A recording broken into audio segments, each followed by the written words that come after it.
आदरणीय व्यासपीठावर उपस्थित असलेले आपले सर्वांचे आदरणीय माजी आमदार शिवशरण पाटील साहेब, तसेच जगताप सर, जगताप मॅडम, तसेच मुख्याध्यापक व शिक्षक वर्ग, तसेच माझे प्रिय सर्व बालमित्रांनो, खरोखरच आज इथं पहिल्यांदा मी शाळेत आलेले आणि आल्यावर शाळेची बिल्डिंग म्हणा, क्लीननेस म्हणा, स्वच्छता खूप छान प्रमाणात सर्व व्यवस्थित मेंटेन केलेले आहे।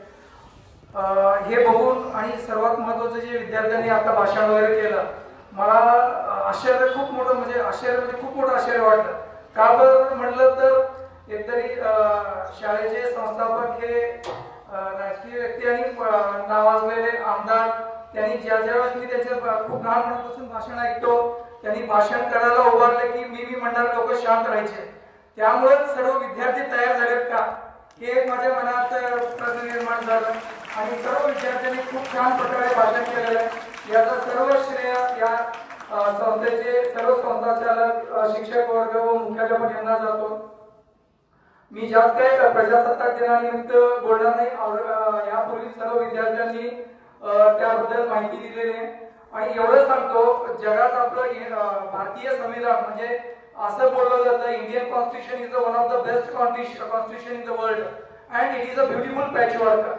पॅचवर्क म्हणजे याचा अर्थ वेगवेगळ्या प्रकारे काढला जातो, परंतु पॅचवर्कचा अर्थ असं नाही की उचलून या ठिकाणी लावलेले आहे। डॉक्टर बाबासाहेब आंबेडकरांनी संविधान लिहिण्याची जबाबदारी ज्यांच्याकडे सोपवली, त्यावेळेस त्यांनी काय केलं, संपूर्ण देश जगभरात फिरून ज्या ज्या संविधानामध्ये जे चांगल्या गोष्टी आहेत त्याचा पूर्ण अभ्यास केला।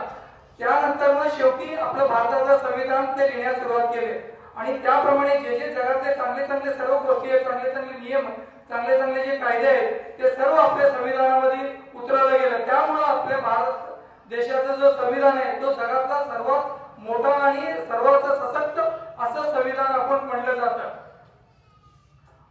ज्याप्रमाणे आज शाळेचे विद्यार्थी म्हणा, या पालक खूप मोठ्या प्रमाणात आहेत, त्यांचा शिस्तबद्ध ड्रेस वगैरे बघून असं वाटलं मला, जर मी लवकर ह्या शाळेचं व्हिजिट केलं असतं, माझ्या मुलाला मी इंग्लिश मीडियम शाळेला घातलेलं नसतो, ह्या शाळेतच ऍडमिशन घेतलेलं असतं।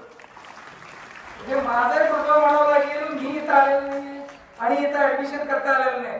जर ऍडमिशन केलं असतं, तुमच्यासारखं माझा विद्यार्थी बोलण्यामध्ये एकदम परफेक्ट झाला असता आणि उद्या उठून अण्णांच्या राजकारणामध्ये तो उतरला असता का असं आता वाटायला लागलंय।